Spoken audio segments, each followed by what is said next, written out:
ದೇಶದ ಸದೃಢ ದೇಶವನ್ನು ಕಟ್ಟಲು ಪಣತೊಟ್ಟಿರುವಂತಹ ನಮ್ಮ ಕೇಂದ್ರ ಸರ್ಕಾರದ ನಮ್ಮ ಪ್ರಧಾನಮಂತ್ರಿಗಳ ಈ ಒಂದು ವಿಕಸಿತ ಭಾರತ ಸಂಕಲ್ಪ ಯಾತ್ರೆಯ ಅಂಗವಾಗಿ ಈ ದಿನ ನಮ್ಮ ಪಂಚಾಯಿತಿಯ ಪಿಚ್ಚುಗುಂಡಿ ಗ್ರಾಮ ಪಂಚಾಯಿತಿಯ ಪಿಚ್ಚುಗುಂಡಿ ಗ್ರಾಮದಲ್ಲಿ ಈ ಒಂದು ಸಂಕಲ್ಪ ಯಾತ್ರೆಯ ಒಂದು ಕಾರ್ಯಕ್ರಮವನ್ನು ಹಮ್ಮಿಕೊಂಡಿದ್ದೀವಿ. ಈ ಒಂದು ಕಾರ್ಯಕ್ರಮದಲ್ಲಿ ಭಾಗವಹಿಸಿದಂತಹ ನಮ್ಮ ಎಲ್ಲ ಇಲಾಖೆಗಳ ಮುಖ್ಯಸ್ಥರುಗಳು ಹಾಗೂ ಗ್ರಾಮದ ಮುಖಂಡರುಗಳು ಹಾಗೂ ನಮ್ಮ ಈ ಒಂದು ಹಿರಿಯ ನಾಯಕರುಗಳು ಹಾಗೂ ಯುವ ಮುಖಂಡರುಗಳು, ನಮ್ಮ ಗ್ರಾಮ ಪಂಚಾಯಿತಿಯ ಈ ಒಂದು ಎಲ್ಲ ಇಲಾಖೆಗಳೆಲ್ಲ ಸಿಬ್ಬಂದಿ ವರ್ಗದವರಿಗೂ ಹಾಗೆಲ್ಲ ಸಾರ್ವಜನಿಕರಿಗೂ ಸಹ ಈ ಒಂದು ಕಾರ್ಯಕ್ರಮಕ್ಕೆ ಮತ್ತೊಮ್ಮೆ ಸ್ವಾಗತಿಸುತ್ತಾ ಈ ಒಂದು ವಿಕಸಿತ ಭಾರತ ಸಂಕಲ್ಪ ಯಾತ್ರೆಯ ಒಂದು ಕುರಿತು ಒಂದೆರಡು ಮಾತಾಡಲು ನಾನು ಬಯಸುತ್ತೇನೆ. ಏನು ನಮ್ಮ ದೇಶ ಪ್ರಪಂಚದಲ್ಲಿ ಈ ದಿನ ಒಂದು ಉನ್ನತ ಮಟ್ಟದಲ್ಲಿ ನೋಡ್ತಾ ಇದ್ದೀವಿ.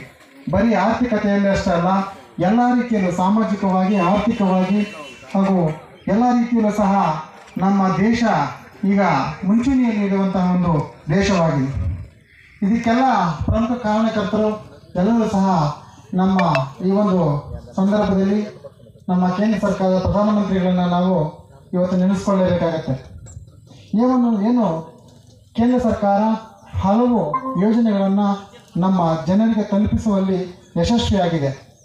ಈ ಒಂದು ಯಶಸ್ವಿಯ ನಿಟ್ಟಿನಲ್ಲಿ ಯಾವೆಲ್ಲ ಕಾರ್ಯಕ್ರಮಗಳು ಜನಗಳಿಗೆ ಯಾವ ರೀತಿ ತಲುಪ್ತಾ ಇದ್ದಾವೆ, ಏನೆಲ್ಲ ಕಾರ್ಯಕ್ರಮಗಳು ಇದ್ದಾವೆ ಅನ್ನೋದನ್ನು ಮತ್ತೊಮ್ಮೆ ಮನದಟ್ಟು ಮಾಡಲು ಈ ಒಂದು ವಿಕಸಿತ ಭಾರತ ಸಂಕಲ್ಪ ಯಾತ್ರೆಯನ್ನು ಏನು 15/11/2023 ಬಿರ್ಸಾ ಮುಂಡಾ ಅವರ ಜನ್ಮದಿನಾಚರಣೆಯಿಂದ ಪ್ರಾರಂಭವಾಗಿ ಏನು ನೆಕ್ಸ್ಟ್ 2024 ಜನವರಿ 26 ಜನವರಿ 2024 ಈ ಒಂದು ವಿಕಸಿತ ಸಂಕಲ್ಪ ಯಾತ್ರೆಯ ಪ್ರಾರಂಭ ಆಗಿ ಅಲ್ಲಿವರೆಗೂ ಈ ಒಂದು ಯಾತ್ರೆ ಸಾಗುತ್ತೆ.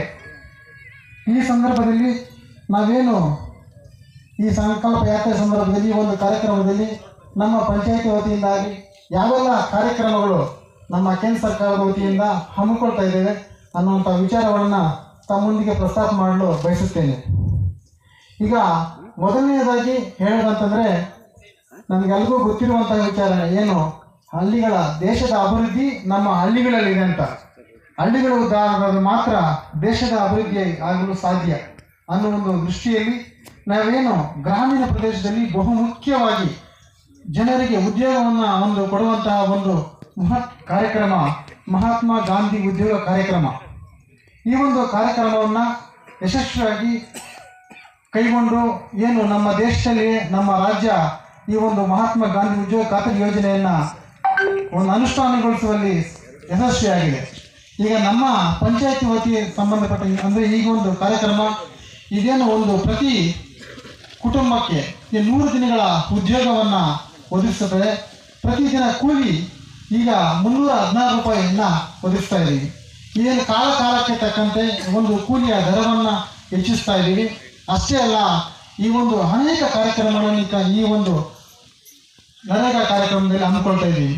ಏನು ಸಾಮುದಾಯಿಕ ಕಾರ್ಯಕ್ರಮ ಆಗಿರ್ಬೋದು, ಶೌಚಾಲಯ ನಿರ್ಮಾಣ ಆಗಿರ್ಬೋದು, ಅಥವಾ ರಸ್ತೆ ಆಗಿರ್ಬೋದು, ಚರಂಡಿ ಆಗಿರ್ಬೋದು, ಈ ಥರ ಒಂದು ಕಾರ್ಯಕ್ರಮಗಳು. ಮತ್ತು ವೈಯಕ್ತಿಕವಾಗಿ ಬಂದಾಗ ರೈತರಿಗೆ ತಮ್ಮ ಹೊಲಗಳಲ್ಲಿ ಬೆಳೆಗಳನ್ನು, ಪಪ್ಪಾಯಿ ಬೆಳೆಗಳಾಗಿರ್ಬೋದು, ರೇಷ್ಮೆ ಬೆಳೆ ಆಗಿರ್ಬೋದು, ಸಹಿತ ನುಗ್ಗೆ ಎಲ್ಲ ರೀತಿಯಂಥ ಒಂದು ಬೆಳೆಗಳಿಗೆ ಮಾಡಿಕೊಳ್ಳಲು ಅವರಿಗೆ ಸಹಾಯಧನವನ್ನು ಈ ಒಂದು ಯೋಜನೆಯಲ್ಲಿ ಸೌಲಭ್ಯಗಳನ್ನು ಒದಗಿಸ್ತಾ ಇದ್ದೀವಿ. ಮತ್ತು ದನ ಶೆಡ್ಗಳನ್ನು ನಿರ್ಮಾಣ ಮಾಡಿಕೊಳ್ಳೋದಕ್ಕೆ ಇದೆಲ್ಲ ಸೌಲಭ್ಯಗಳನ್ನು ಒದಗಿಸ್ತಾ ಇದ್ದೀವಿ. ಈ ಒಂದು ಕಾರ್ಯಕ್ರಮದಲ್ಲಿ ನಮ್ಮ ಪಂಚಾಯಿತಿಯಲ್ಲಿ ಸುಮಾರು ಇದುವರೆಗೂ ಸುಮಾರು 1,70,00,000 ಕಾಮಗಾರಿಗಳನ್ನು ನಿರ್ವಹಣೆ ಮಾಡಿದ್ದೀವಿ. ಅದರ ಜೊತೆಗೆ ಇನ್ನೂ ಹೆಚ್ಚಿನ ಈ ಒಂದು ಕಾರ್ಯಕ್ರಮವನ್ನು ಸಂಪೂರ್ಣವಾಗಿ ಬಳಸಿಕೊಂಡು ಇನ್ನು ಅಭಿವೃದ್ಧಿಯನ್ನು ಪಥದಲ್ಲಿ ಸಾಗಲು ಪ್ರಯತ್ನ ಪಡ್ತಾ ಇದ್ದೀವಿ. ಅದ್ರ ಜೊತೆಗೆ ಇನ್ನು ಕೇಂದ್ರ ಸರ್ಕಾರದ ಕೆಲ ಕಾರ್ಯಕ್ರಮಗಳನ್ನು ತಮ್ಮೊಳಗೆ ಬಯಸ್ತೇನೆ. ಈಗ ಜಲ್ ಜೀವನ್ ಮಿಷನ್ ಯೋಜನೆ ಇದೊಂದು ಪ್ರತಿಯೊಂದು ಮನೆಗಳಿಗೆ ಅಂದ್ರೆ ಮನೆ ಮನೆಗೆ ಗಂಗೆ ಈ ಒಂದು ಕಾರ್ಯಕ್ರಮ ಹಳ್ಳಿಗಾಡಿನ ಜನರು ನೀರಿನ ಒಂದು ಸೌಲಭ್ಯ ಪಡೆಯಲು ಮನೆ ಮನೆಗೆ ಗಂಗೆ ಪ್ರತಿಯೊಂದು ಮನೆಗೆ ನೀರಿನ ವೈಯಕ್ತಿಕ ಜನಸಂಪರ್ಕದ ಮುಖಾಂತರ ನೀರು ಸರಬರಾಜು ಮಾಡಲು ಉದ್ದೇಶಿಸಿ ಇಡೀ ನಮ್ಮ ಪಂಚಾಯಿತಿಯಲ್ಲಿ 17 ಹಳ್ಳಿಗಳಲ್ಲಿ ಈ ಒಂದು ಕಾರ್ಯಕ್ರಮ ನಮ್ಮ ತಾಲೂಕಿನಲ್ಲಿಯೇ ನಮ್ಮ ಪಂಚಾಯಿತಿಯಲ್ಲಿ ಅತಿ ಹೆಚ್ಚು ಗ್ರಾಮಗಳಲ್ಲಿ ಕಾಮಗಾರಿ ನಡೀತಾ ಇದೆ. ನಮ್ಮ ತಾಲೂಕಿನಲ್ಲಿ ಸುಮಾರು 4 ಗ್ರಾಮಗಳಲ್ಲಿ ಈ ಒಂದು ಯೋಜನೆ ಸಂಪೂರ್ಣ ಮುಗಿದಿದ್ದು ಇನ್ನು 6 ಗ್ರಾಮಗಳಲ್ಲಿ ಕಾಮಗಾರಿ ಪ್ರಗತಿಯಲ್ಲಿದೆ. ನಮ್ಮ ತಾಲೂಕಿನಲ್ಲಿ ಹೆಚ್ಚು ಈ ಒಂದು ಯೋಜನೆಯಲ್ಲಿ ಕಾಮಗಾರಿ ಪ್ರಾರಂಭವಾಗಿದೆ ಅಂತ. ಅದಾದಮೇಲೆ ಅಟಲ್ ಭೂಜಲ್ ಯೋಜನೆ ಏನು ನಮ್ಮ ದೇಶದಲ್ಲಿ ಅಂದರೆ ನಮ್ಮ ವಿಶೇಷವಾಗಿ ನಮ್ಮ ಕೋಲಾರ ಜಿಲ್ಲೆಯಲ್ಲಿ ಅಂತರ್ಜಲ ಮಟ್ಟ ಕುಸಿತ ಆಗಿದೆ.